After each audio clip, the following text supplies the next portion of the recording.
you so much for taking this time on this special Shabbat to gather as community.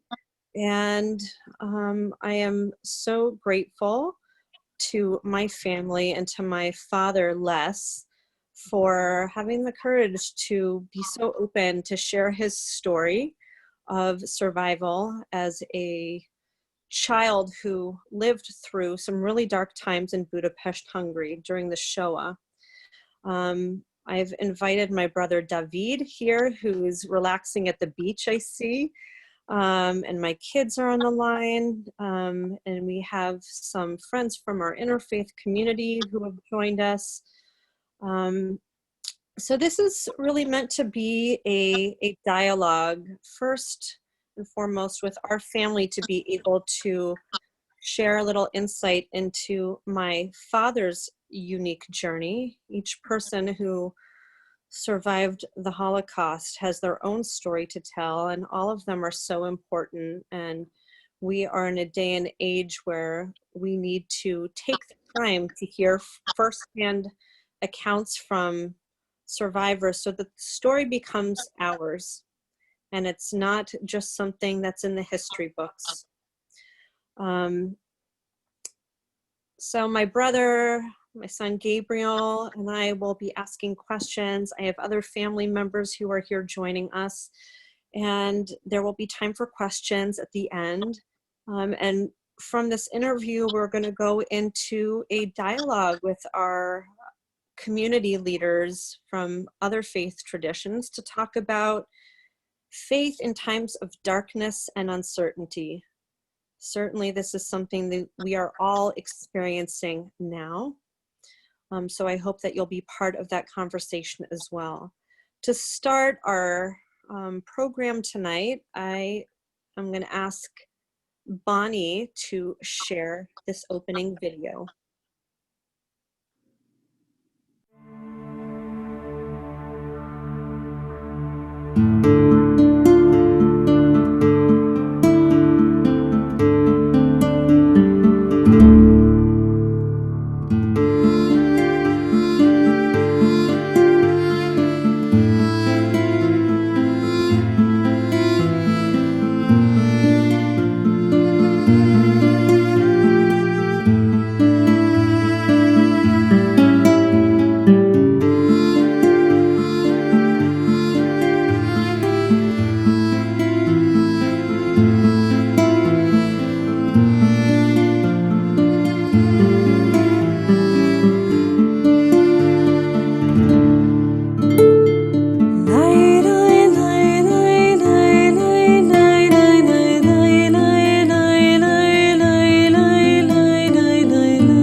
So the video was put together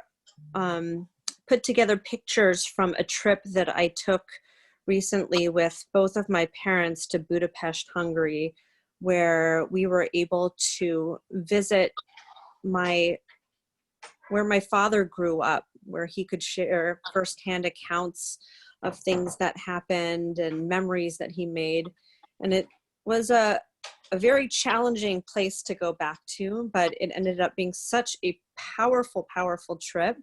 And we turned some dark memories into new positive ones that that were created with me and my mom. So I want to turn things over to my dad. There you are. Hi, Poppy. Can you guys unmute your microphone? And David, can you also unmute your microphone? And Gabriel?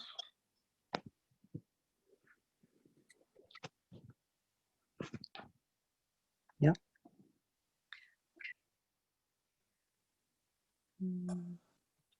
You need to unmute me. Oh, there you are. You're unmuted. Okay, that's cool. Can you hear me now? I got to tell you that this is pretty amazing that my parents are on Zoom. It's a Shehechianu moment. Poppy, Yeah, go ahead. thank you so much for being here with all of us tonight. I know that this is something that in the past has been very difficult for you to talk about. And, you know, David and Gabriel and we were talking about what an important legacy this is to share your story with us, but to share it with your grandchildren and really with Amari and Indy, who are so little right now. This is their chance to get to know their Poppy and your story and ultimately theirs. So my first question for you, Dad, is when did you first become aware that things were dangerous for you and your family? Well, probably the first time, and again, I'm trying to put this thing together from my childhood memory on the one side, and the later memories that I have created as I was growing up. But around the age of 8 or so, when I was 8 years old, and we had to wear a yellow Star of David on our sleeves, on our lapel, every day when we went out on the street.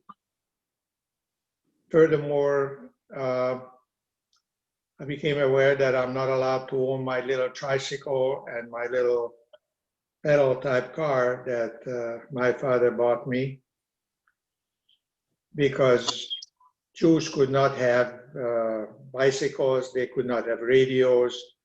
So it was probably around when I was 8 years old. Born in 1936, so that would be 1943.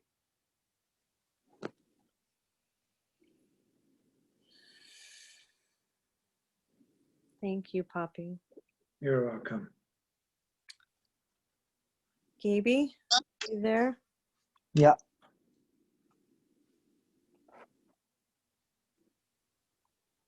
Can you hear me? Yeah. I can hear you too, Gabes. Yeah, my camera's not working for some reason. Wanted to ask the next question.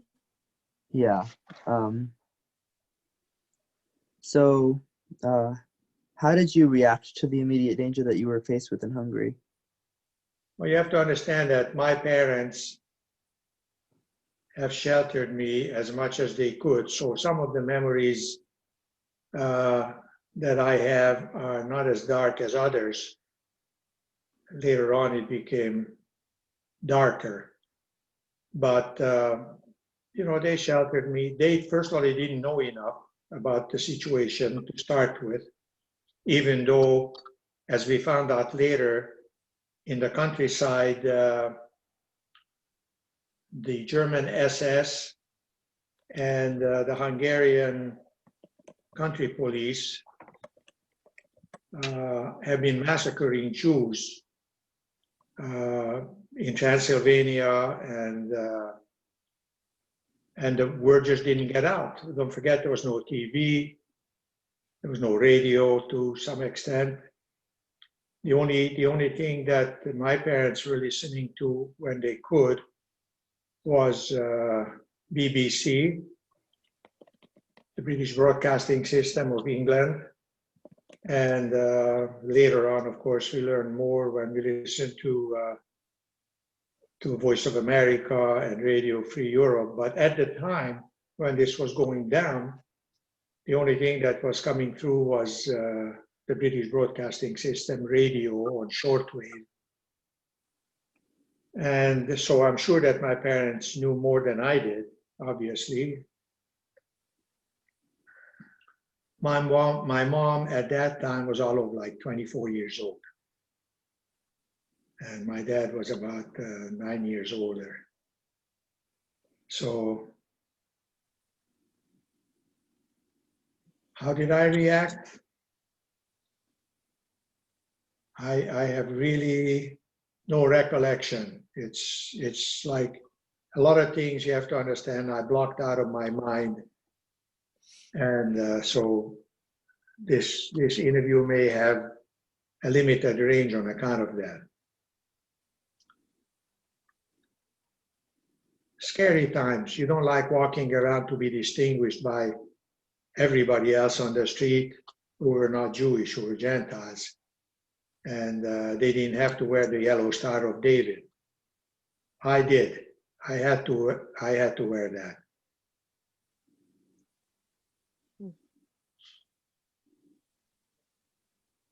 David. Hey, Poppy, how are you? Hey, Mom. Hey, David. Hi, David. I miss you guys.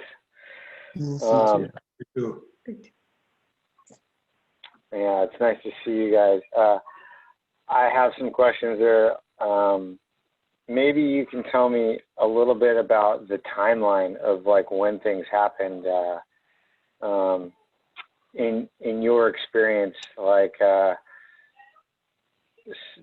when Grandpa was taken away and where he went to. And I guess we've talked about this many times, but I guess I never totally understood what the timeline of the events were.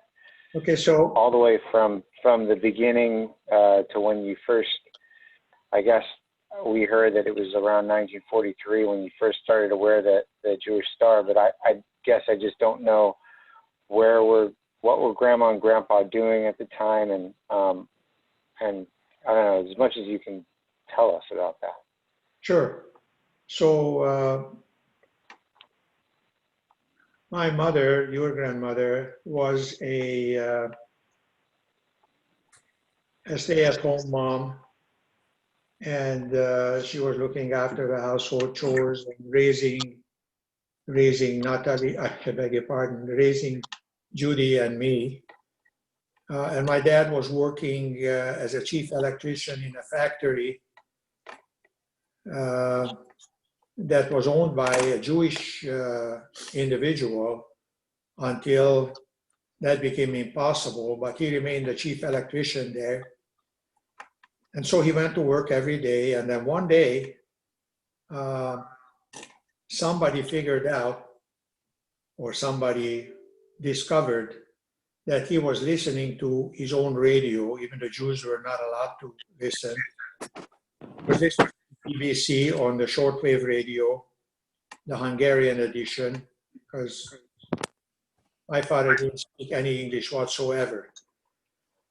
But he understood German, and he understood, obviously, Hungarian, and this was a Hungarian transmission. And so they discovered that he owned this radio, and he was listening to this forbidden radio station, because by then the war was on. World War II was already raging, starting in 1939 when the Nazis invaded Poland. And in spite of a peace treaty and whatever. So, I mean, this I was not aware of at the time, but in 1944, in March of 1944, the Nazis invaded Hungary. And at that point, Adolf Eichmann made his residence in Budapest, just behind the Dohány Templom, and introduced himself to the world by, as I later discovered, I didn't know it at the time, but right after the war, we heard that he caught a Jewish kid from the adjoining neighborhood, the adjoining ghetto, who was stealing a couple of cherries from the tree that was growing in the temple backyard, and he beat him to death.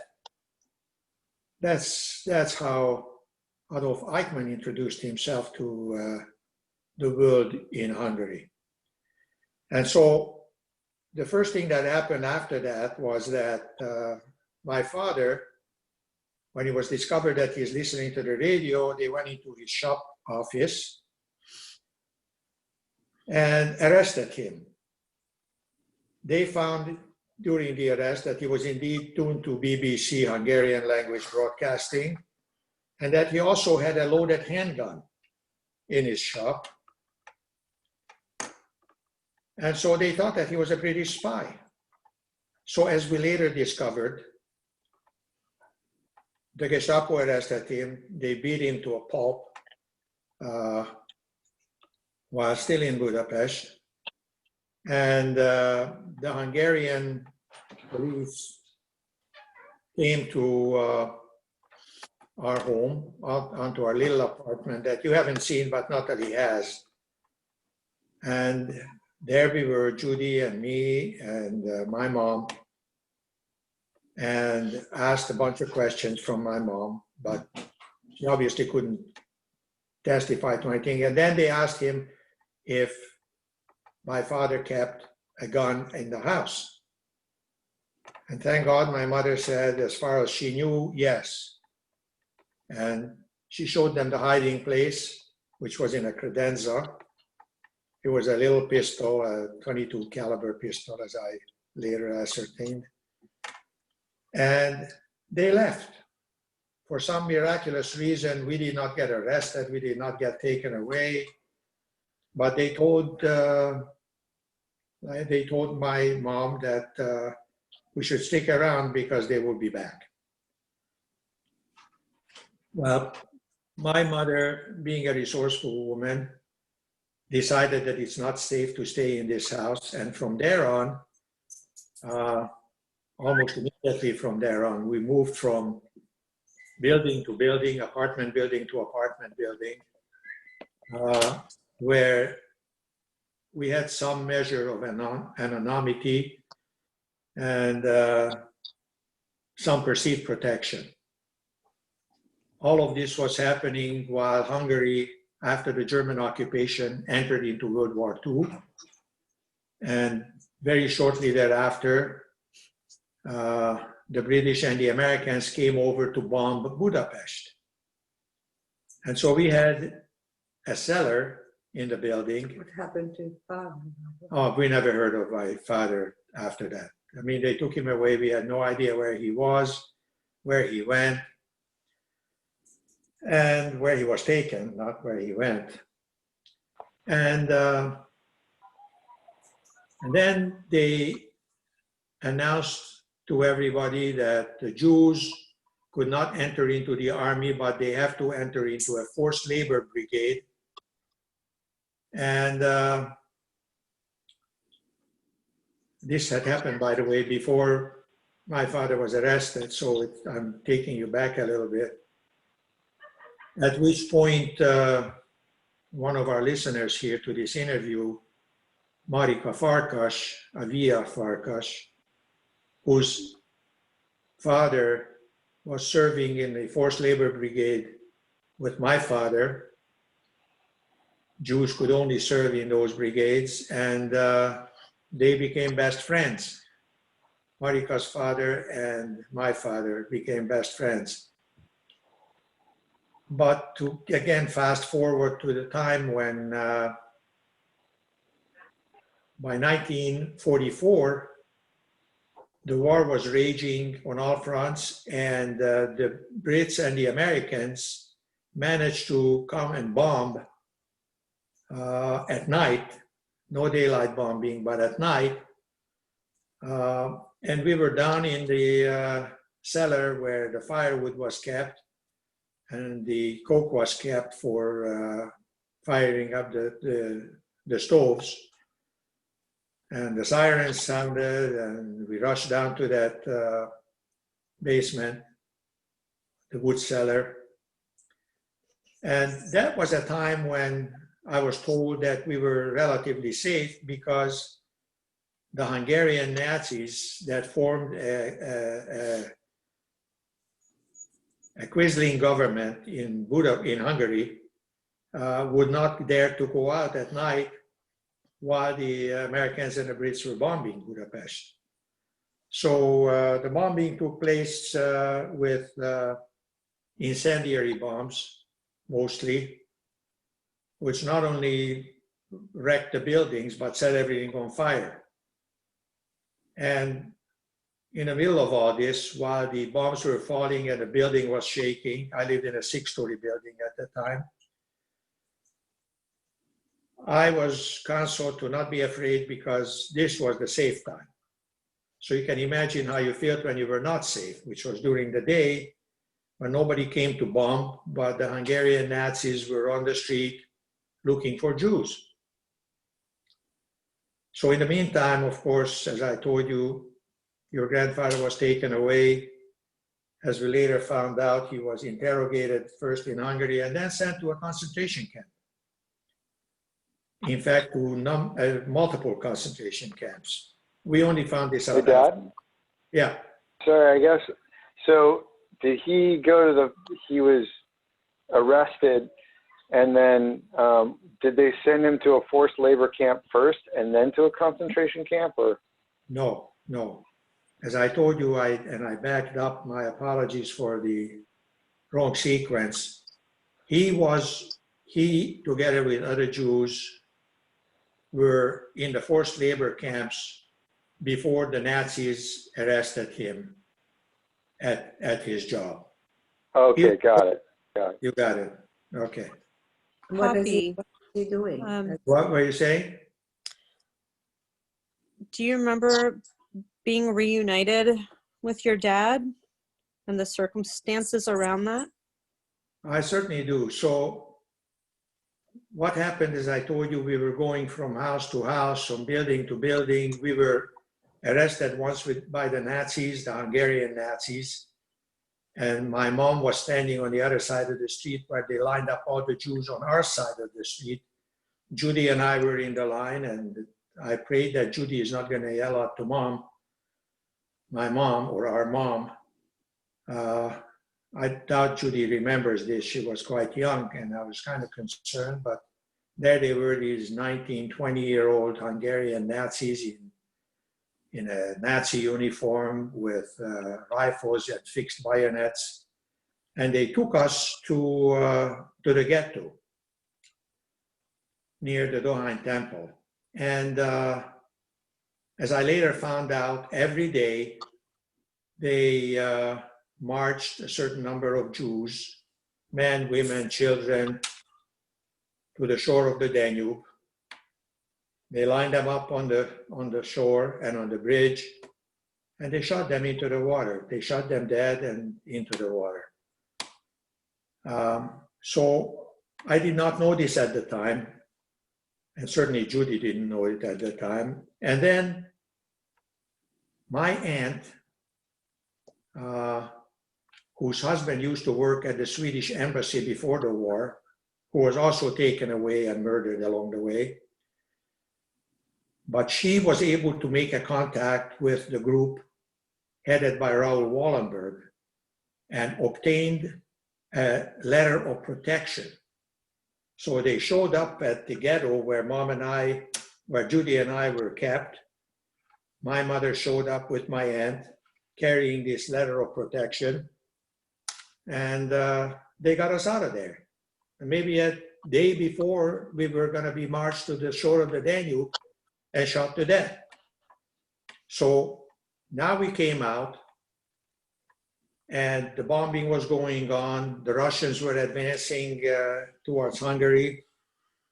And at some point in April by the way, it was a very long siege of Budapest, because the Nazis didn't want to give up Budapest, because it was one of their last strongholds before the Russians actually chased them to Germany. So the bombings were going on every day now, every night, every day, and there was fighting in the streets. But in April, it was announced that the Nazis were chased out of Budapest, and the war was over. Well, you can imagine. Was this 44 or 45? 45, April of 1945. The city lay in ruins. All the bridges across the Danube that you see now in travelogues were blown up, and they were lying in the water. Because as the Nazis were retreating towards the west, they went across the bridges from the east side where the Russians were chasing them, and they blew up the bridges behind themselves, so to slow down the advancement of the Russian troops. And so one day after we heard that the war was over, and the word kind of spreads, there was still street fighting.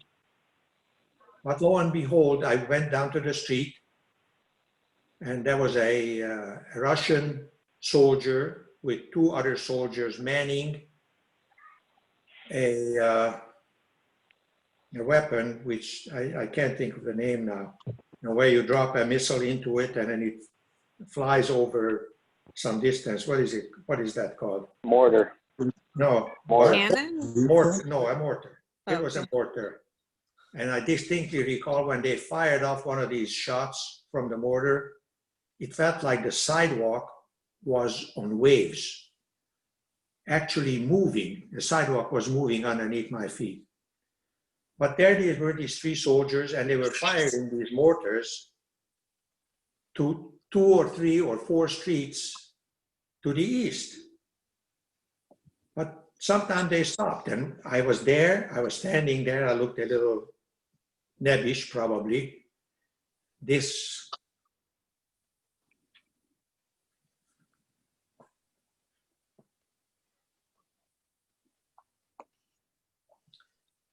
was the first Soviet soldier, excuse me,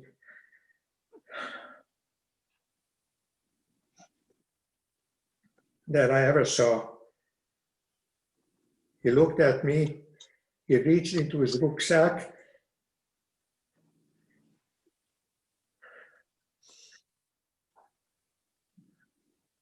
pulled out a piece of black bread, broke down a piece and gave it to me. And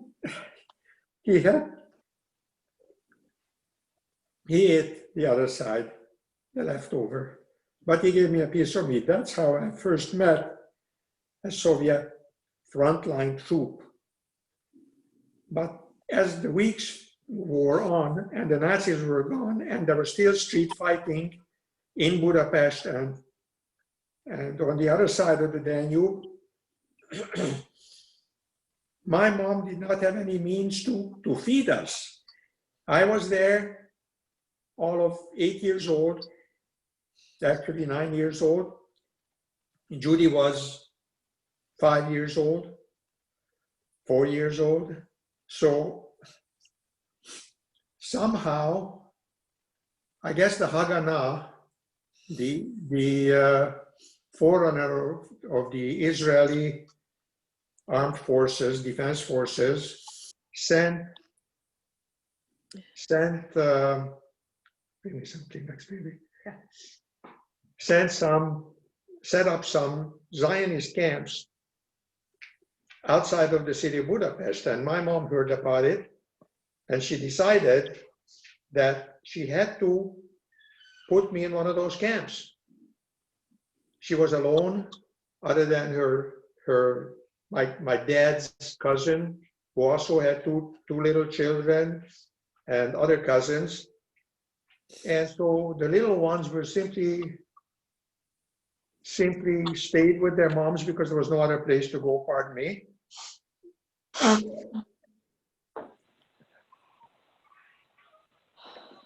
And she took a train with me while my aunts were watching out for Judy. And she put me in the Zionist camp in the town of Szeged, which is towards the east. And as I found out, every day, more and more children came to this camp. And the Zionists were managing to feed this multitude of children, most of whom were orphans or under similar circumstances as I was. And eventually I didn't like it. I missed my mom. So I took another kid who was younger than me. We were barefoot there all day and in shorts, and I decided to go back to Budapest. And so we walked into the town, to the train station, took a train back to Budapest. And of course, as soon as the conductor came, he found out that we were just homeless kids. And when we arrived in Budapest, they summoned my mom. I don't know how they found her, but they found her. My mom was in great distress, but happy to see me. The other kid went home to wherever he went. And then she took me back to the Zionist camp. And so I stayed there, and I saw truckloads full of kids leaving the camp every day. They were going to Palestine, as it was called in those days. Israel was not formed until several years later, and there was what it was called an Aliyah Bet, being like going to Israel the illegal way. That's why it was called Bet instead of Aleph. So they took these kids through Czechoslovakia and to Cyprus, and there the British, the nice people that they were, interned all of the refugees that arrived from the death camps and from these Aliyah Bet groups and put them in another concentration camp. Nice people. Anyhow, one day I said, this is it. I'm going to Israel. We called it Israel, even though there was no Israel at that time. And I clambered up on a truck together with maybe 40, 50 other kids. And lo and behold, my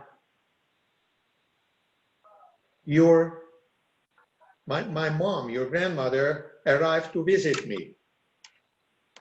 We still haven't heard about my dad, so I had no idea what was going on.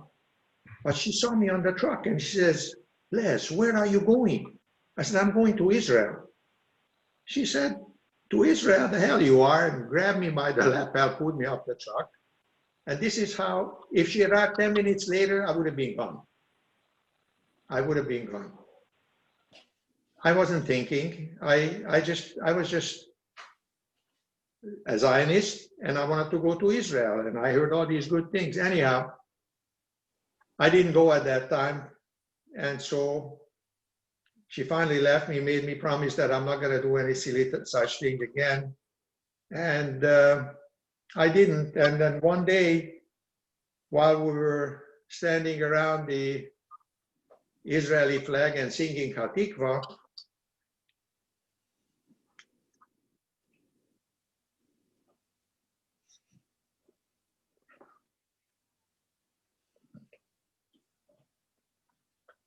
I saw my dad,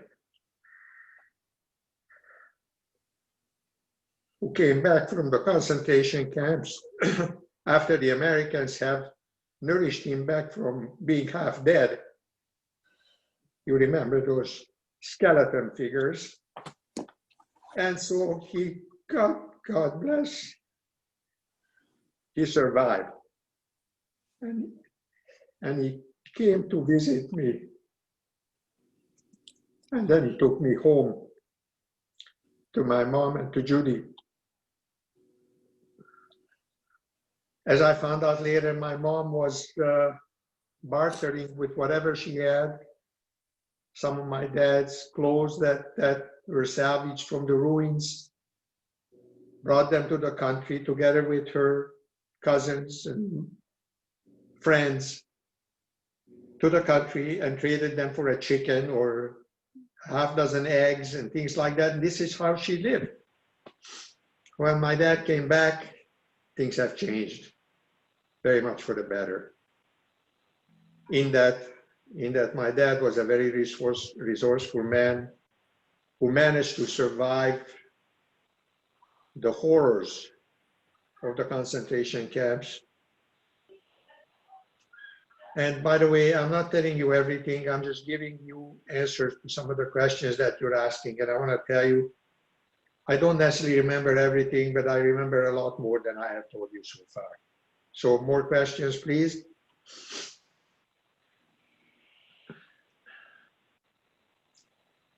Let me just add one more thing. I try to wrestle with these memories and those that I have suppressed, and I went to see a psychologist who my good friend Tibor Djukelevics, Dr. Tibor Djukelevics, told me was concentrating on Holocaust survivors' pain and trauma. And she, after a couple of meetings, she diagnosed me, says, you know, the child that went through these horrors in Budapest never really healed. I suggest that the way to do that, for you to try, write a letter as a grown-up, as an adult, and tell this child back then, being 7, 8, and 9 years old, of how things were and try to have him heal. I never wrote that letter, I couldn't.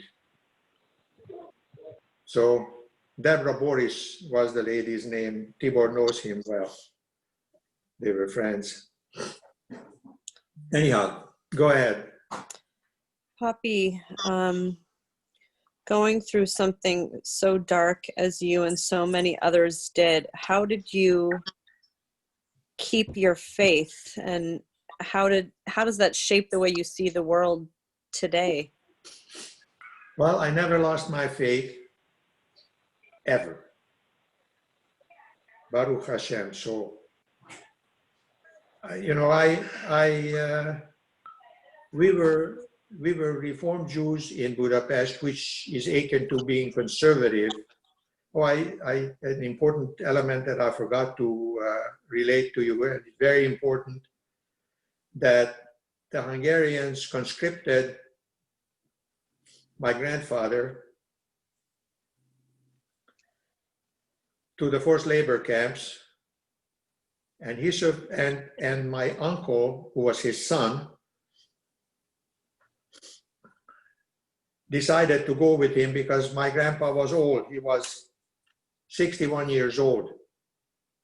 And he was forced into this labor camp. 61 years old was the equivalent of probably 90 years old today, in those days. And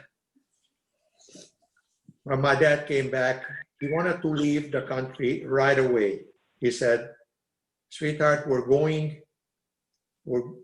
I've been offered a job as a electrical researchers in Holland.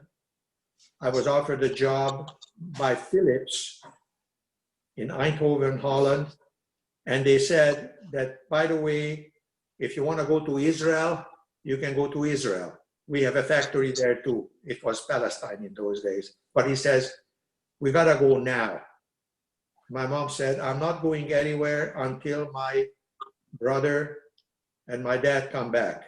And I remember distinctly my father said, sweetheart, they are not coming back. No one is coming back. Not my mother, not your father, and not your brother. And as we found out later, the Hungarians took him on a forced march from Budapest as they were scrambling to get out of Budapest and go towards Germany. And they took these people on a forced death march. And those who couldn't walk anymore, they murdered them. They bayoneted them. And when my uncle apparently saw what was happening, he wanted to go to his help, to his father's help, which there was no choice for him but to do that. He must have known that he too will be killed, as he indeed was. So this is the story. And my grandmother was carted away from my sister's favorite grandmother, whom she adored. But today she doesn't even remember her face because she only remembers the photographs. They shoved her in a wagon together with a cattle car, and they sent the cattle car on its way to Auschwitz. But thank God, or whatever, she suffocated in that wagon, and she never came out of there alive. So she wasn't sent to the gas chambers. She was dead before she arrived there. Now, how I kept my faith, don't ask me, I have no idea, but we were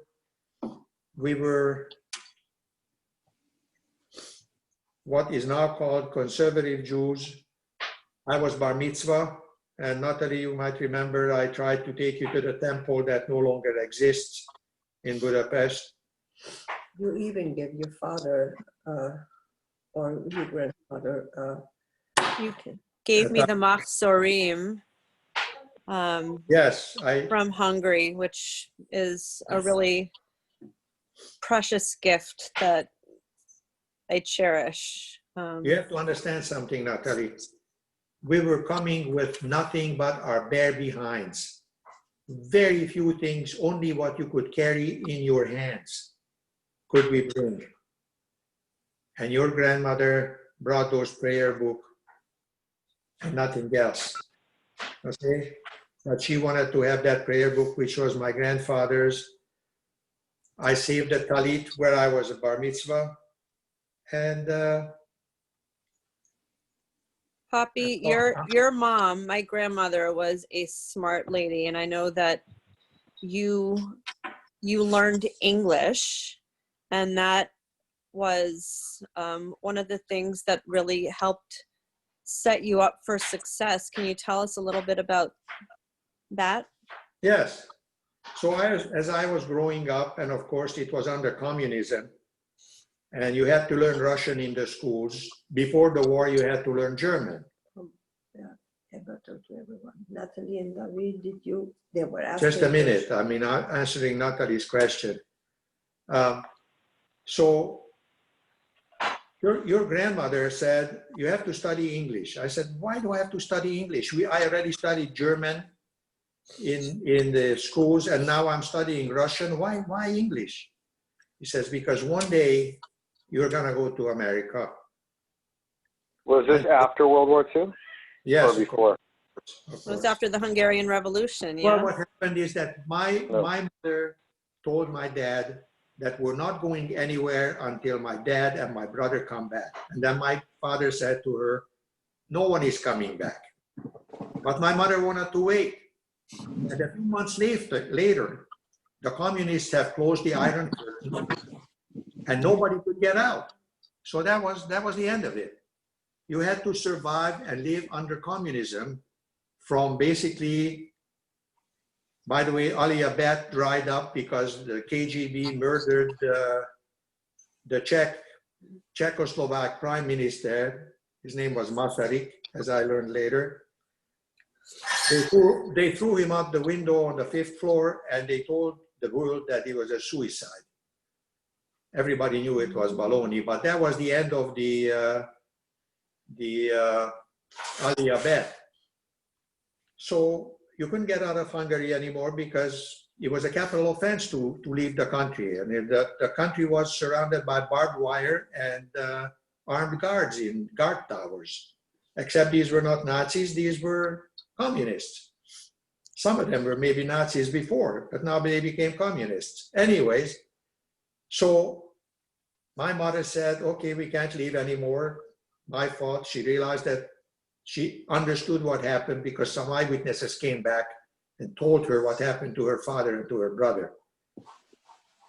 So my mother said, you're going to study English, and hired a private tutor. By then, my dad was doing business again in Hungary until the communists took away his business and forced him into a collective organization. And so he was relatively well-to-do, and he hired these tutors who came to the house for an hour twice a week to teach Judy and me English, while the rest of the kids were out in the yard playing or playing soccer or whatever. We were studying English, and the verbs and the whole grammar and everything else. And as Natalie pointed out, when the time came for the Hungarian Revolution, which overthrew the communist regime in Hungary, I said to my parents, this is it. This is what we've been waiting for, to get out of this hell place, of this hellhole. My dad said, Les, we can't leave. Look at all the things I've accumulated here. I have a collection of books. We have a grand piano. We have this beautiful heirloom furniture. We're living in an apartment that I rebuilt after the war, after it was wrecked down by British and American bombs. We have an orchard and a summer house. I said, Dad, we're going. I can't leave without you. No, you go. I was in the National Guard. People saw me carrying a weapon. So I was a university student at the time, and I would have been certainly taken away to Siberia and or killed on the spot. So I said, okay, I'm going by myself. Actually, I left with one of my very best friends who to this day lives in New York. And I said, but I'm going to be back. And I left. I was among the first 3,000 people who left Hungary after the Hungarian Revolution. We ended up in Vienna under incredible circumstances, hiking through the country of freshly tilled soil, and the Russians coming to search for people who were leaving. By then, the border fences were torn down. And after I arrived in Vienna, we lived there for a couple of weeks, and our names were broadcast on Radio Free Europe to Hungary, saying that we arrived safely, so my parents knew that we were there. And then after a couple of weeks, I went down to the border, and with my buddy, whose widowed mom lived in Budapest. And we hiked our way to the nearest train station, and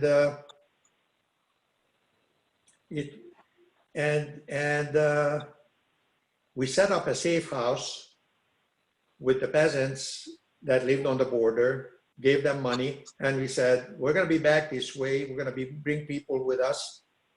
And I want to make sure that you guys are going to be here and helping us across the border. Went to Austria. But to Austria, yes.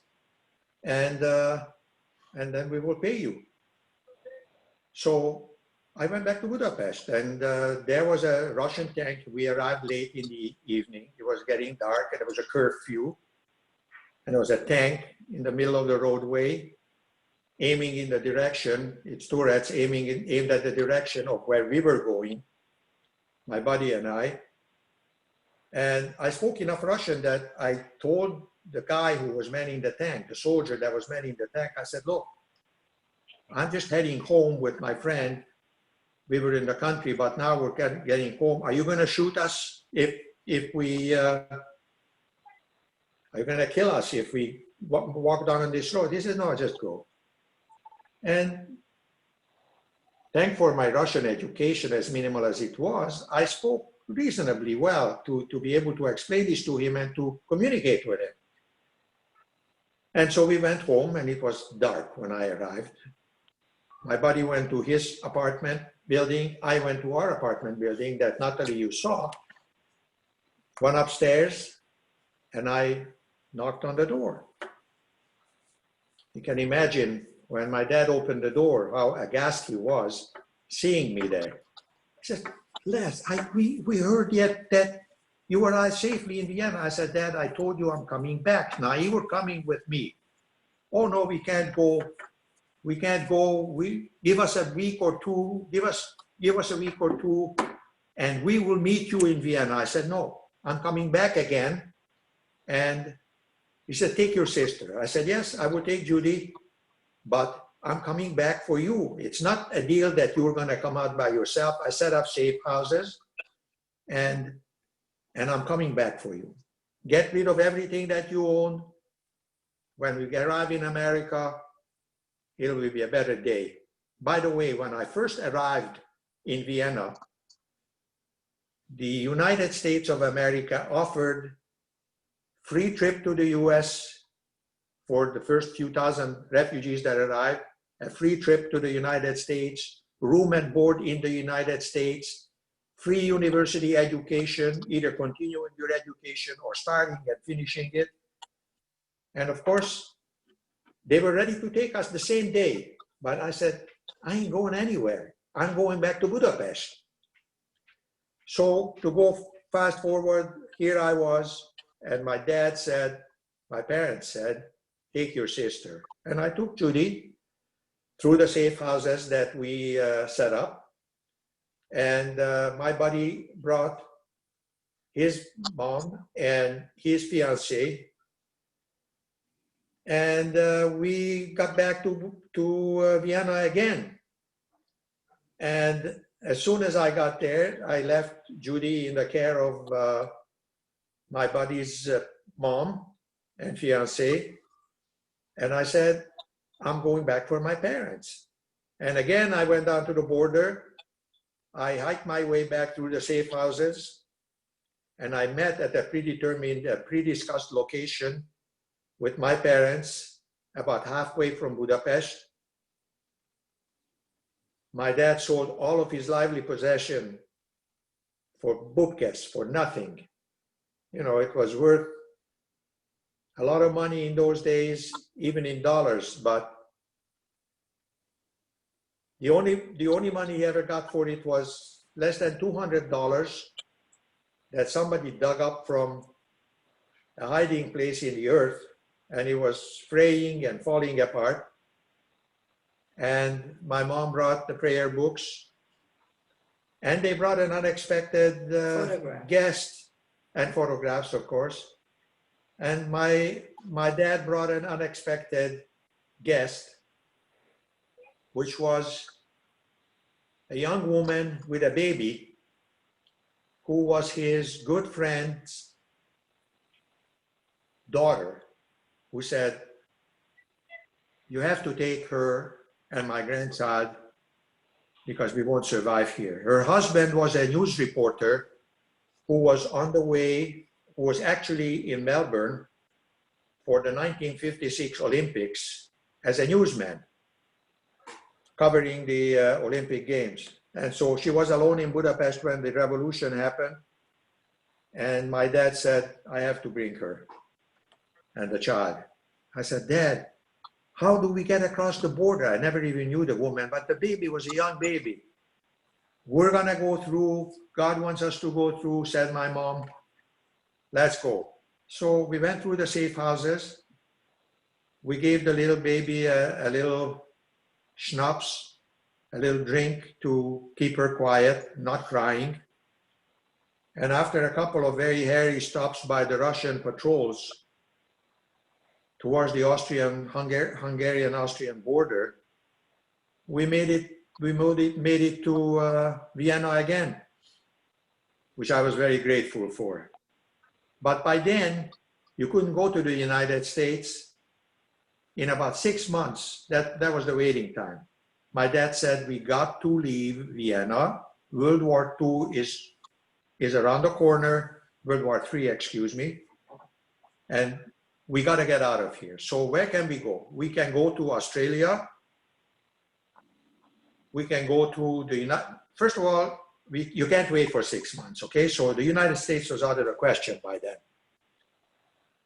So we said, what's the closest place where we can go to? Canada. What do we know about Canada? Nothing. They have a good hockey team and they make good bicycles. That's all I knew about Canada, and some things that I read from Dennis Cooper's Indian books. His wife too.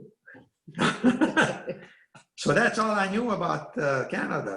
Very glad you ended up in Canada. You got Tell me about it. got something met- good out of it. I met this beautiful woman who is the love of my life.